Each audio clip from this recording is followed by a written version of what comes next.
성경 말씀은 누가복음 2장입니다. 누가복음 2장 1절에서 21절, 봉독은 11절까지만 하겠습니다. 그때 가이사 아구스도가 명을 내려 천하로 다 호적하라 하였으니 이 호적은 구레뇨가 수리아 총독이 되었을 때에 처음 한 것이라.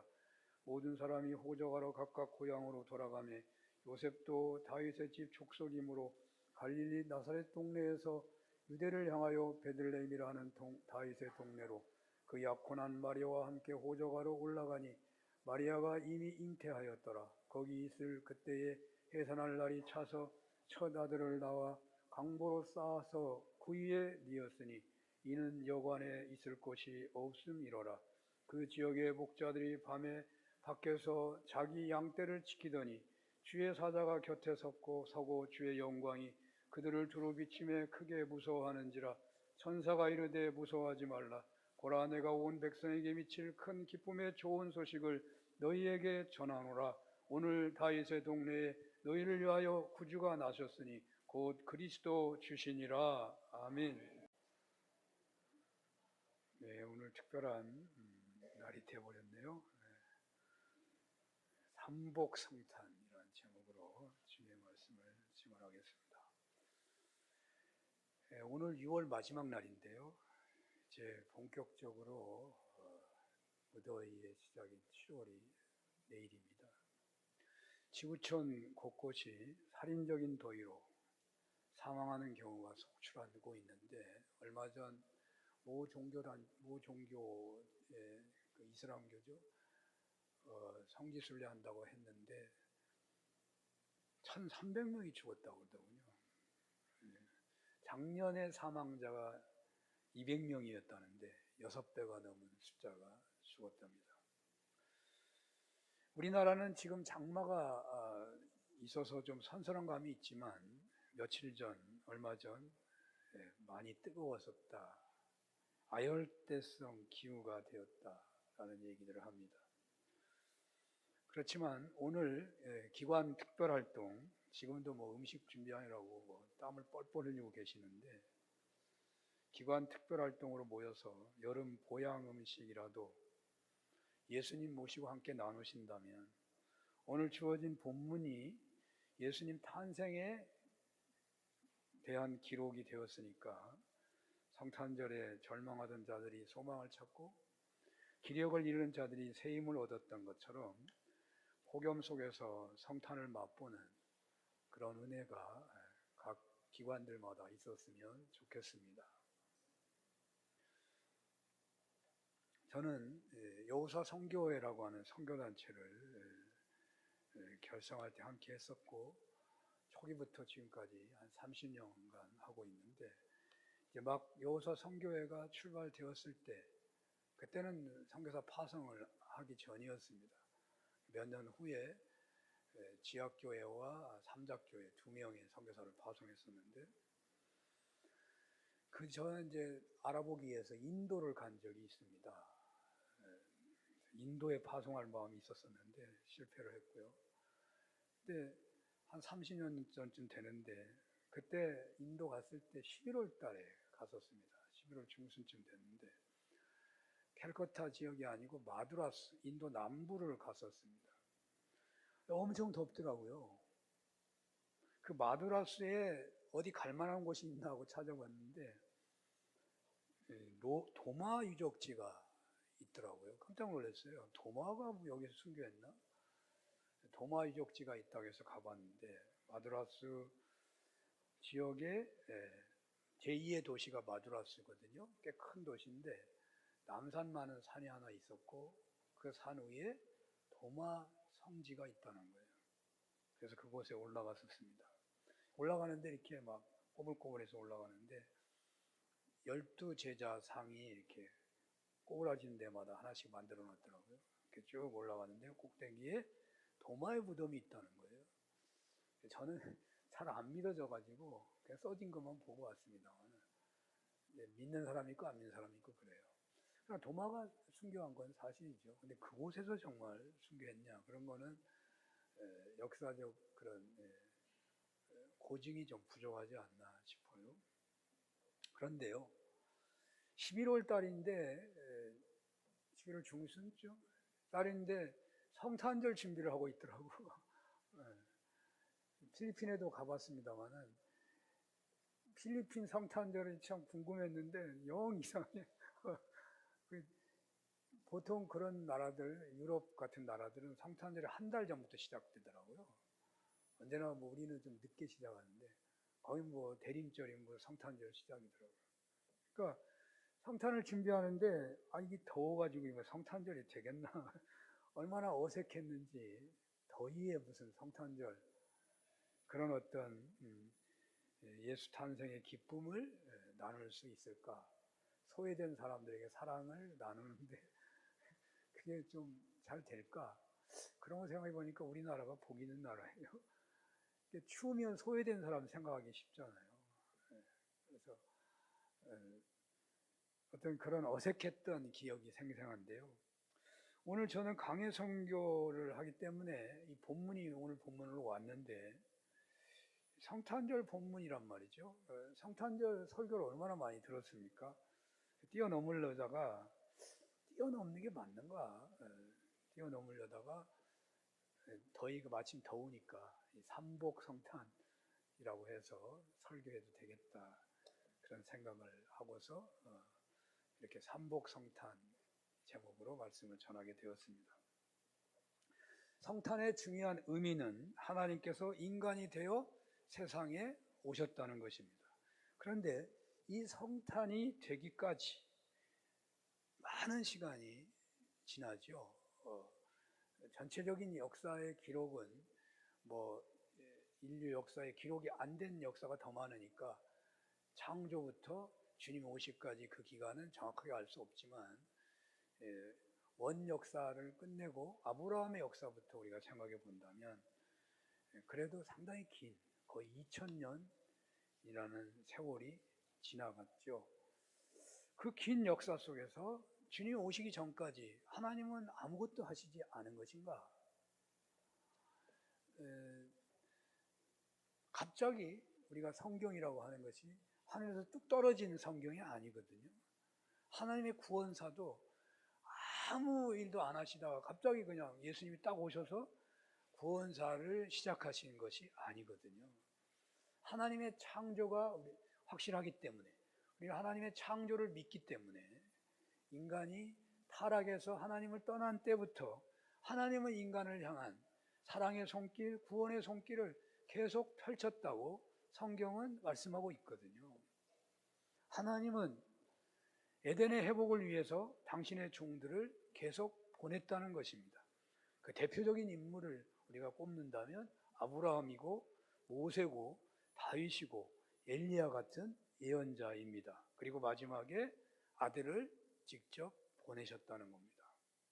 이러한 하나님의 구원사의 전개는 잠시 잠깐 성과를 내기도 했습니다. 홍해를 가르고 노예들을 해방시켜서 가나안 땅에 정착하시고 그들과 계약을 맺기도 하셨습니다. 노예가 해방된 역사는요, 인류 역사에서도 얼마 전에 일어난 일이에요. 그러니까 링컨에 의해서 노예 해방이 된 지 얼마 안 됐어요. 아니 지금도 완전히 해방이라고 할 수 없잖아요. 근데 이 고대에 노예를 해방했다, 이 어마어마한 사건이 일어난 겁니다. 모세를 통한 이 어마어마한 사건이 일어난 겁니다. 온 인류를 구원하려고 하시는 하나님의 놀라운 일이 아주 확실하게 드러난 거죠. 그때 소망이 있었습니다. 말씀이 임했잖아요. 우상천지의 세상에서 하나님의 계시가 임했잖아요. 계약을 맺었잖아요. 성막이 만들어졌잖아요. 이제 하나님의 역사가 확실하게 펼쳐질 기회가 왔던 겁니다. 확실하게 왔던 겁니다. 그런데 여호수아가 죽은 이후에 그냥 그 사사시대가 열리면서 그냥 수그러들고 말죠.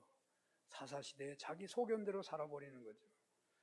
그 후에 다윗 왕이 등장을 해서 신정국가가 한때 세워지기는 했지만 솔로몬 이후 나라는 급격히 몰락했고 그 왕국은 멸망하고 포로로 끌려가고 말았습니다.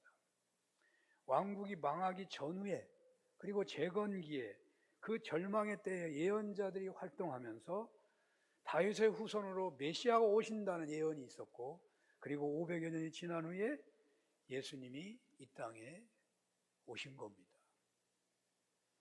사람 같으면, 하나님의 구원사를 볼 때 사람 같으면 벌써 포기할 만한 인간을 향한 하나님의 구원의 손길이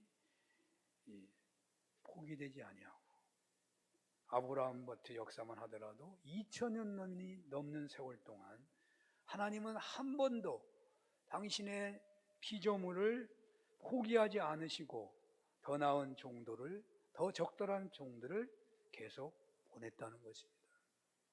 애굽의 노예 중에는 모세를 보냈고, 왕정 시대에는 다윗 왕을 뽑으셨고, 포로 시대에는 눈물의 예언자를 세우셨고, 포로 귀환의 때에는 에스라 같은 인물을 사용하셨습니다. 에스라도 모세하고 비슷한 역할을 한 겁니다. 에스라를 사용하셨습니다. 이렇게 구원사를 이끄시는 중에 최종적으로 당신의 아들을 보내시게 되는 것입니다. 그래서 저는 성탄의 중요한 의미 중에 하나는 하나님께서는 당신의 구원사를 포기하지 않으신다는 것입니다. 친히 인간이 되어 오시기까지 하신 하나님의 사랑은 세상의 어떤 사람에게도 그 구원을 포기하지 않으시는 분이심을 보여주셨다는 생각이 드는 것입니다. 더군다나 성탄은 노아 홍수같이 하나님의 계시가 임한 그런 계시가 아니잖아요. 노아 홍수는 하나님의 계시의 역사지만 심판의 역사입니다. 바벨탑 사건도 하나님이 역사 속에 들어온 계시의 사건이지만 바벨탑 사건도 심판의 성격을 가지고 있습니다. 그러나 성탄은 인류 구원을 끝까지 포기하지 않으셨던 하나님의 최종적인 결단, 헌신이라고 해야 합니다. 삼복도에 나타나는 증상 중에 하나는 무엇입니까? 계획한 것이라도 그만 부어버리고 싶죠. 너무 더우니까. 여행 가는 계획을 세우기도 하지만 집에 있는 게 좋아. 집이 최고의 피서야. 물론 젊은이들은 아니겠지만 말이죠. 오늘 한나이가 정말 대단한 기관이네요. 사라예를 섬기시겠다고 열심히 음식을 만들고 계셔. 연세가 많으시니까 어디 나가서 해는 게 좋은 게 아니야. 그냥 여기 있는 게 좋은 거예요. 그래서 오늘 정말 좋은 식탁이 준비되는 것 같습니다만, 교회 봉사도요, 신방도 삼복도에는 하기 어렵습니다. 방 청소, 집 정리 정돈도요 할 수 없어요. 너무 더우니까. 예배 드리러 가는 것도 너무 힘들어. 지금은 우리가 수리가 잘 돼가지고 어느 정도 괜찮은데, 너무 더우면요 에어컨 틀어놔만 합니다. 에어컨이 돌다가 멈춰버려요. 전기가 오버가 돼가지고. 엄청 더워요. 밥을 먹으려고 기다리다 보면 너무 더워가지고 밥 먹고 기다리기도 힘들어. 삼복도에는요 잠을 자려고 해도 잠이 안 와. 젊은 사람들은 잠이 잘 오는지 모르지만 정말 잠 안 옵니다. 선풍기 틀어놓고 잘 수도 없고 에어컨 틀어놓고 자기도 그렇고, 그러면 감기 걸리고 몸에 문제가 생기고, 꺼버리면 너무 덥고 말이죠. 그게 잠이 와요? 잠이 잘 안 오고. 근데 한번 잠이 들어버리면 또 늘어지게 자요. 일어나려고 하면 일어나지가 않아. 이러면 잠을 자기도 어려운데 깨기도 어렵네. 이러면 깨려고 해도 힘들어. 못 일어나겠어. 힘들어. 왜 그런데 밥맛은 왜 이렇게 없어요? 밥맛이 없어. 야, 잘 됐다. 살도 빼고 잘 된 게 아니더라고. 계속 안 먹으면요 완전히 퍼져버려요. 꼼짝을 못해요. 밥맛이 없어도 먹어야 돼요. 안 먹으면 안 돼요. 삼복 성탄이란 설교 제목은 이런 것들을 묵상하는 중에 떠오른 것입니다. 성탄은 인류가 아무리 큰 죄악 가운데 있다고 하더라도, 인간들이 그렇게도 창조주 하나님을 향하여 적대하고 있어도 하나님께서 인류 구원을 절대 포기하지 않으신다는 손길의 결론이고 증거입니다. 그 하나님의 구원의 손길을 기억하면서 변함없이 함께 하실 하나님을 믿기에 삼복도이라고 하더라도 우리가 하고 있는 일을 혹은 사업 중에 어떤 위기가 있다고 하더라도 주님께서 주신 소원을 품고 달려가는 사명에 어떠한 난관이 있다고 하더라도 포기하지 않아야 한다 하는 생각을 먼저 하게 됩니다. 포기할수록 움직임을 멈출수록 사실 더 힘들어지는 것이 삼복도의 현실입니다. 그러나 움직임은요, 계획대로 그냥 활동을 하다 보면 땀은 날지 모르지만 좀 피곤할 수도 있겠지만요, 그래도 뭔가 하고 있는 자신을 보는 겁니다. 안 해버리면 아무것도 못합니다. 무더위를 이기는 최고의 방법은 얼음을 가까이 하든지 물을 가까이 한다든지 에어컨을 가까이 한다든지 찬 음식을 가까이 한다든지 여행을 간다고 하겠지만은 신앙적인 측면에서 말씀을 드린다면 평소에 하던 거 어느 것도 포기하지 말라, 그렇게 말하고 싶어요. 단순한 생활의 지혜가 아니라 하나님께서 오늘 우리에게 주신 성탄의 말씀을 생각해 본다면 그 성탄의 중요한 의미는 하나님께서 인류를 향한 그 사랑과 그 구원을 절대로 포기하지 않으신다는 사인을 보여주신 것이기에 바로 우리 자신들로 하여금 우리 자신들이 세운 계획이나 해야 할 일은 주님께서 주신 소원의 사명 같은 것은 어떠한 경우에도 포기하지 말라고 하고 있다니까요. 우리 산운교회는 희년을 바라보며 지속 가능한 교회 공동체인 희년 성취를 꿈을 꾸고 있는데요, 그 꿈을 포기하지 말라는 것이에요. 여러분들의 자녀를 향한 주님이 기뻐하시는 거룩한 기대감을, 거룩한 꿈을 포기하지 말라는 거예요. 아유, 우리 아들 이제 나 포기했어. 우리 딸 나 포기했어. 여러분이 포기하면요, 하나님이 포기할 수 있어요. 하나님의 구원의 역사는 포기되지 않아요. 그 자녀를 향한 계획을 하나님은 포기하지 않고 있다니까요. 여러분 자신들을 향한 자신을 가꾸고 훈련하고 영성을 가다듬어서 영적 성장을 갈망하는 것 등등 어떤 경우도 성탄을 믿는다면 포기하지 말라는 거예요. 무덥지만 힘을 내야 하겠습니다. 특히 성탄 사건이라는요, 기쁜 소식을 말하는 것입니다. 기쁜 소식. 절만 중에 있는 자들에게 새 힘을 준 사건입니다. 억압받고 소외되고 병들어 낙심한 자들, 바로 그들을 감동시키고 움직인 사건이었습니다. 방황하는 자들에게 바른 길을 보여준 사건이었습니다. 삼복도의의 성탄의 은혜가 있으시기를 축원합니다. 오늘 누가복음 기자는 누가는 예수님의 탄생 이야기를 매우 역사적인 서술 방식으로 쓰고 있습니다. 마가복음과 요한복음에는 예수님 탄생 이야기가 빠져 있습니다. 적고 있지 않습니다. 그런데 왜 굳이 누가는 탄생 이야기를 썼을까요? 제가 이렇게 묻는다면 어떤 분들은 뭐 그런 것을 질문거리라고 하느냐고 할지 모르겠습니다. 써 있으니까 써 있는 거지, 있으니까 쓴 거지. 그러나 두 개의 복음서는 안 썼잖아요. 왜 그러냐 생각해 본다면 당시에 성경이 기록될 당시를 지배했던 사상이 헬라 사상입니다. 또 그 당시에 풍미했던 또 하나의 사상이라 한다면, 신앙이라고 한다면 영지주의 신앙이 풍미했습니다. 영지주의. 자, 헬라 사상의 중심에 있는 사람이 소크라테스죠.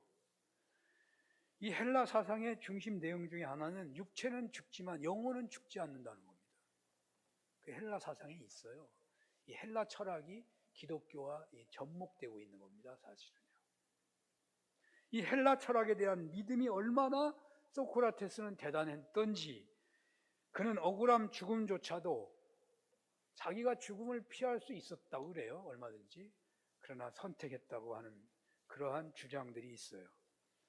우리 초등학교 교과서, 중학교 교과서인가 악법도 법이다 나왔다는데 나왔었잖아요.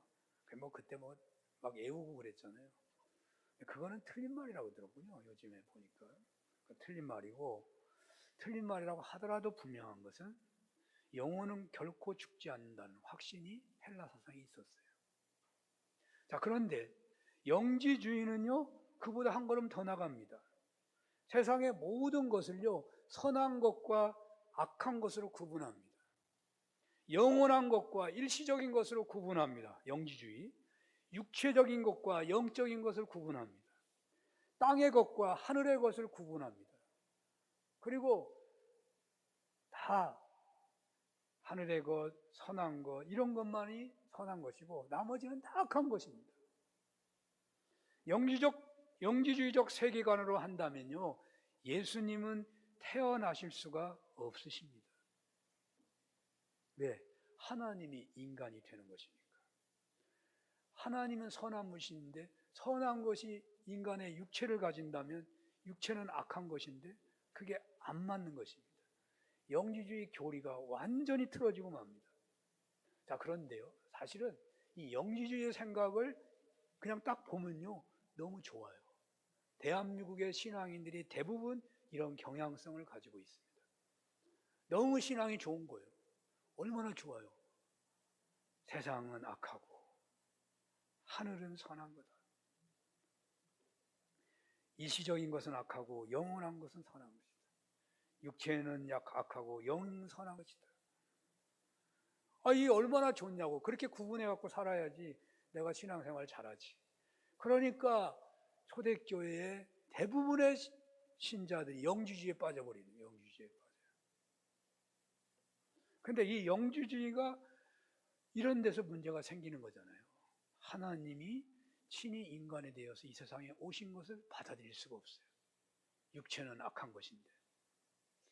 그리스도는 육체를 입고 오시면 곤란한 것입니다. 그래서 영지주의자들은 성탄이 없고요, 성탄이 있다고 하니까 할 수 없어서 하는 말이 가연설을 주장하는 것입니다.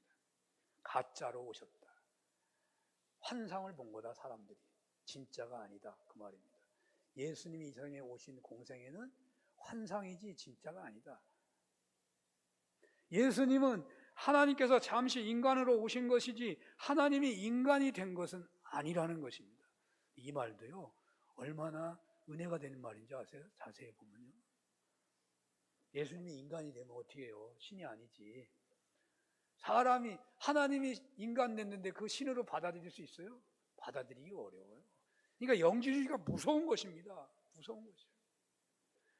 사람의 눈에는 잠깐 사람처럼 보였지만 실제는 인간이 아니었다는 것입니다. 이런 사상이 매우 광범위하게 퍼져갖고 기독교의 주류 신앙을 무너뜨리기 시작한 것입니다. 그러니까 누가와 마태가요, 예수님의 태어난 것을 아주 자세하게 적고 있어요. 누가는 복음을 제대로 전하기 위해서 여러 자료를 모았고 자신이 보고 들은 것을 다 종합해서 체계적으로 쓰고 있잖아요. 여기 예수님의 탄생 이야기를 자세하게 기록해 둠으로써 당시 영지주의적 신앙을 끝까지 배격하였고, 하나님은 이 세상을 끝까지 사랑하신다는 것, 하나님께서는 이 세상의 구원을 절대로 포기하지 않으신다는 것을 확실하게 드러내신 거예요. 하나님이 인간이 되셨다는 사건은 바로 그것을 말하고 있는 거예요. 특별히 예수님의 탄생 이야기는 매우 극적으로 나타나고 있습니다. 로마 제국이 온 지상의 제국 중에서 가장 강대했던 시기에, 그 당시에 여러분 많이 알잖아요. 시저나 옥타비아누스 알잖아요. 그 옥타비아누스가 가이사가 되는, 아우구스투스가 되는, 그래서 숭배받는 위대한 자, 황제라는 칭호가 주어졌을 때, 그때 예수님이 태어나신 겁니다. 그러니까 황제라는 칭호가 주어집니다. 위대한 숭배자, 하나님과 거의 동등한 역사의 주인 된다 하는 것, 등장할 때 예수님이 태어나고 있는 거예요. 그 큰 나라를 통치하기 위해서 대대적인 호구조사를 하는데 그래서 임신한 마리아와 남편 요셉은 요셉의 고향인 베들레헴에 가서 호적하러 온 사람들이 너무 많아가지고, 혹은 여관비가 없어서 그랬는지 마구간에서 자게 되는데, 바로 그곳에서 예수님이 태어나셨다는 거예요. 여러분, 왜 호구조사가 중요한지 아십니까? 호구조사는 이제 황제가 되었으니까 내가 이 온 우주, 온 내가 제국을 다스린다. 다스리려면 어떻게 해야 돼요? 호구를 조사해야 다스리는 거예요. 사람 이름을 알아야 다스리지. 여러분, 핸드폰만 있으니까 좋죠? 핸드폰 들고 아프리카에 가도요, 여러분 이걸 쓰면 우리나라에서 여러분 어디 있는지 다 압니다. 여러분 누구도 다 조사할 수 있습니다. 없어지지 않는 한. 호구 조사가 되면 그게 드디어 다스리는 겁니다. 그게 다 다스리는 거예요. 옛날에는 다스리는 게 아니지, 왕만 데려다가 야 너 부르면 다스리는 거예요.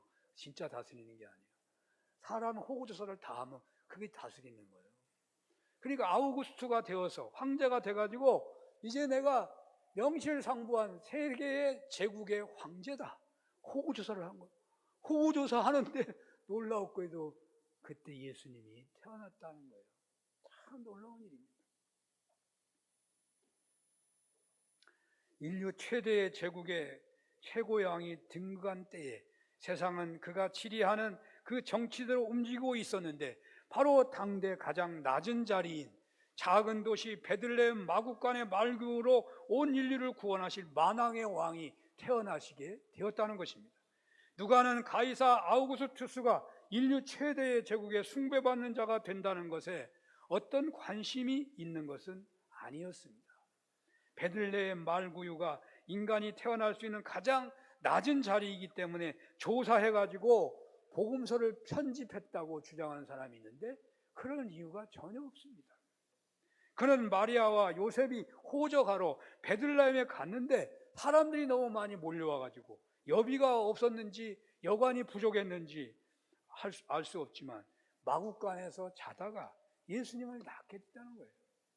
그 사실을 기록하다 보니까 미가서가 예언한 대로 베들레헴에서 태어나신 예언이 있다는 것을 알게 되었고, 그것이 그렇게 된 것은 로마왕이 온 세상 제국의 황제로 등극하게 되어 천하의 호적을 하라고 명령을 내리게 되었고, 그리하여 요셉과 마리아가 베들레헴에 가게 되었는데 바로 그때 아기를 낳아가지고, 그래서 미가의 예언대로 예언이 성취되었다고 증언하고 있는 것입니다. 자, 여기서 우리에게 보여주고 있는 중심 내용은 뭘까요? 세상의 역사가 세상의 통치자에 의해서 진행되는 것 같지만 실상은 하나님이 경륜하고 계시다는 것을 은연중에 증거하고 있다는 것입니다. 그래도 예수님 이렇게 태어났다고 해도 역사를 정말 하나님이 움직이시는가? 그러나 여러분, 로마 황제가 영원하지 않잖아요. 자, 예수님은 영원하시잖아요. 지금도 예수님은 왕이시잖아요. 여기서 우리가 한 가지 알아야 할 것은 일반 계시와 특별 계시를 늘 구분할 수 있어야 합니다. 자, 일반 계시는 호랑이가 풀 먹는 짐승을 잡아먹는 그런 짐승의 질서 같은 거, 우주의 질서, 비가 오고 해가 뜨고 이런 것을 일반 계시라고 해요. 그러나 하나님께서 특별히 계시하는 것은 특별 계시예요. 아브라함을 부른다든지 모세를 부르신다든지 예수님이 태어나신 예수님의 이적 같은 건 특별 계시에 속합니다. 그러니까 예수님의 태어나신 건 특별 계시예요. 그러니까 특별 계시를 통해서 인간의 역사에 개입하시는 거예요. 대체로 일반 계시는 믿든지 믿지 않는 사람이든지 다 적용되는 하나님의 경륜입니다. 그러나 특별 계시는 일반 계시를 뛰어넘어서 돌파해서 들어오시는 하나님의 인류 구원을 위해서 행하시는 특별하신 개입을 말하는 것입니다. 그래서 구원사의 중심 역사인 예수님 탄생의 역사는 하나님의 특별하신 개입으로 나타나는 것입니다. 그렇기 때문에 믿는 사람들의 역사는 다 예수님을 따라 구원의 완성을 향하여 나가는 것이기에 하나님의 일반 계시보다는 특별 계시의 영향 아래 더 있다고 볼 수 있는 것이죠. 그러므로 오늘 성탄에 대한 증거에서 주님이 주시는 중요한 말씀은 너희들의 눈에 세상 역사, 세상 정치가, 세상의 움직임이 다 세상 권력 같은 무력의 힘에 의해서 진행되는 것처럼 보이지만 그 역사의 배후에는 하나님의 구속사적 섭리가 작용하고 있으며, 쉽게 말하면 전혀 세상을 움직이시는 하나님의 손길이 보이지 않지만 믿음의 눈으로 보면 다 하나님의 경륜의 손길에 따라 진행되고 있다는 것을 말씀하고 있는 것입니다.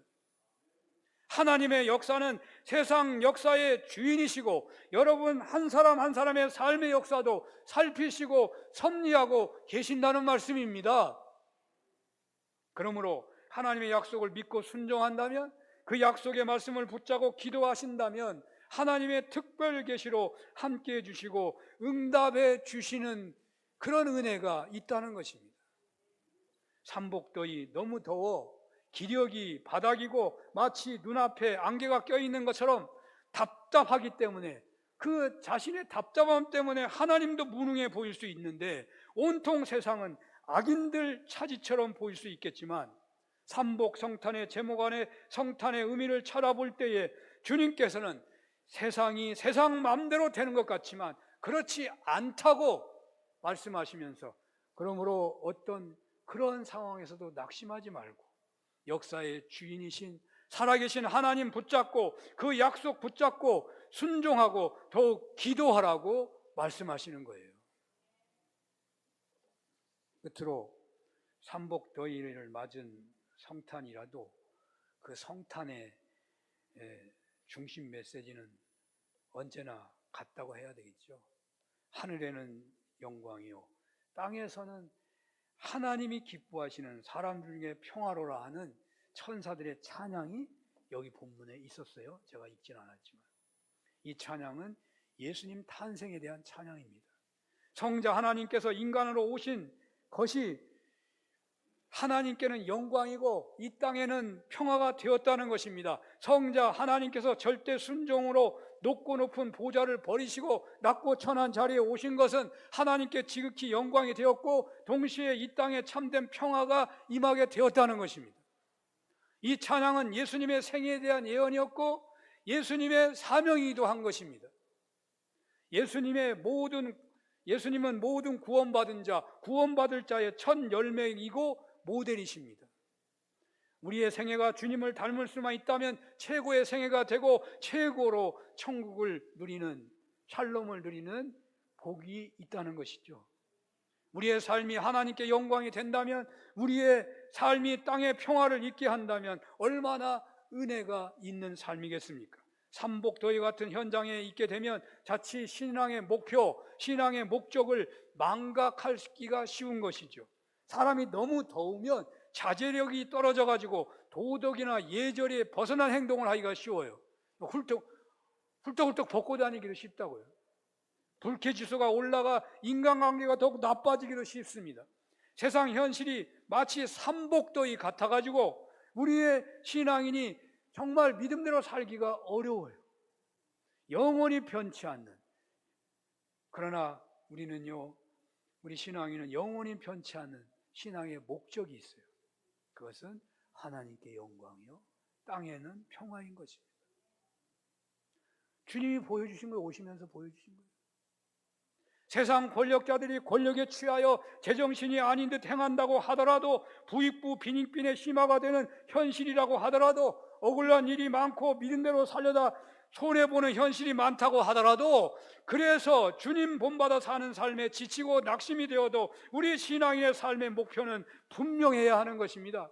어떤 경우에도 우리 신앙인은 어떤 자리에 있든지, 우리 신앙인은 어떤 날씨의 조건이든지 우리 신앙인은 하나님께 영광을 돌리고 사람들에게는 평화를, 하나님의 나라를, 하나님의 샬롬을 누리도록 하는 목표를 언제나 품고 살아야 한다는 거예요. 삼복 성탄의 제목 아래 성탄절 메시지를 찾게 될 때에 주님께서는 분명한 신앙 인생의 목표를 말씀하십니다. 어떤 경우이든지 하늘에는 영광이요 땅에는 평화여야 한다는 것입니다. 그래야 행복합니다. 그래야 주님이 주시는 힘을, 은혜를 받는 것입니다. 그래야 삼복더위 같은 온갖 부정적인 것 넘어설 수 있습니다. 어떻게 해야 하겠습니까? 예수님의 순종을 본받는 거예요. 예수님의 낮아지심과 겸손을 배우는 것입니다. 순종과 겸손이, 겸손과 순종이 예수님으로 하나님에게 영광되게 하고 땅에는 평화를, 이 땅에 하나님 나라를 세우게 하신 것입니다. 순종과 겸손으로 주님 닮아가는 중에 하나님께는 영광이요, 이 땅에는, 여러분들의 가정에는, 우리 사는 교회는 평화가, 하나님 나라가 이루어지는 은혜가 있으시기를 축원합니다. 사랑하는 여러분, 우리가 삼복도의 모든 활동과 마음이 축축 늘어지고 온몸이 축축하고 주변이 쾌쾌하고 신경이 곤두서기 쉬울 것입니다. 그러나 삼복도의 환경이란 날씨만을 말하는 것이 아닙니다. 오늘날 가정마다, 교회마다, 지구촌 전체가 겪고 있는 세대 차이의 고통, 진영 간의 대결로 나타나는 고통, 그래서 다음 세대를 포기하게 만들고 다른 진영을 원수처럼 대하게 만들고 부모 세대를 거부하게 되는 위기를 맞고 있잖아요. 자본주의 말기 증상을 보이고 있는 경제 상황은 20세기 제국주의가 태동했던 것처럼 국가들마다 일촉즉발의 힘거리가 여기저기서 나타나고 있고, 경제 수지는 언제 무너질지 모르는 빨간 불들이 켜져 있고, 어디를 둘러보아도 잘 되고 있고 평안하라는 사람은 거의 없고, 죽지 못해 산다는 아우성과 겪고 있는 고통 잊고자 말초신경 자극하는 온갖 못된 짓거리에 마치 소돔 사회가 재현되어 가고 있다는 생각이 들 정도입니다. 어떻게 하겠습니까? 믿는 사람은 축복의 통로고 구원의 통로고 세상에 비치고 소금입니다. 아무리 세상 현실이 절망이라 해도 우리 믿는 사람은 샬롬할 수 있어야 합니다. 주님이 선포하셨어요. 회개하라, 천국이 가까웠느니라. 우리 믿는 사람은 천국을 누려야 하는 것입니다. 질병으로, 자녀 문제로, 사업의 어려움, 산적한 일거리 계속 쌓이는 것으로 삼복도의 같은 왕짜증의 상황에 놓여 있으십니까? 주님께서 오늘 성탄의 소식을 주십니다. 새롭게 일어나 걸으라고 천군 천사 동원하여 하늘에는 영광이요 땅에는 평화, 하나님 나라가 임했다고 노래하고 있습니다. 하나님의 구원 역사는 포기가 없다고, 여러분들을 향한 구원의 역사는, 여러분들의 가정을 향한 구원의 역사는, 여러분의 자녀를 향한 구원의 역사 계획은요, 그 꿈도 하나님은 포기가 없다고 말씀하고 계십니다. 여러분도 포기하지 않아야죠. 하나님이 무능하신 것 같지만 하나님은 역사의 주인이시고 자연계시로만 지켜보지 말으시고 기도하시며 부르짖으면 끝까지 절대 순종과 절대 겸손으로 사시면 특별 계시가 그 사람들이 임한다니까요. 삼복 성탄의 제목으로 성탄의 메시지를 주시는 하나님께서는 언제나 어디서나 어떤 위기에서든지 여러분들과 임마누엘로 함께 하시면서 당신의 구원사를 이끌어 가시는 것입니다. 주님을 만난 사람들의 변화를 상상해 보십시오. 소경이 눈을 떴습니다. 안진뱅이가 일어났습니다. 벙어리가 소리 질렀고 어린이들, 어린아이들, 여인들이, 어부들이 춤을 추었고 목동들이 피레를 불었습니다. 모든 만물들이 소생합니다. 여러분들에게 이런 은혜가 있으시기를 축원합니다. 오늘 기관 특별 활동에서도 하나님께 영광 돌리기를 소원하는 자세로 섬겨주시고, 그리하여 평화와 천국을 맛보는 복된 기관 활동 되시기를 바랍니다. 기도하겠습니다. 우리를 사랑하시는 하나님의 구원의 손길이 영원하고 뜨거운 것을 믿으며 어떠한 낙심한 현장에 있더라도 소망 중에 일어서게 하옵소서. 세상이 소돔 성처럼 광분하고 있어도 역사의 주인은 오직 하나님이신 것을 믿고 예수님을 닮은 겸손과 순종으로 충성하여서 하늘에는 영광, 땅의 평화를 이루는 저희들 되게 하옵소서. 예수님 이름으로 기도합니다. 아멘.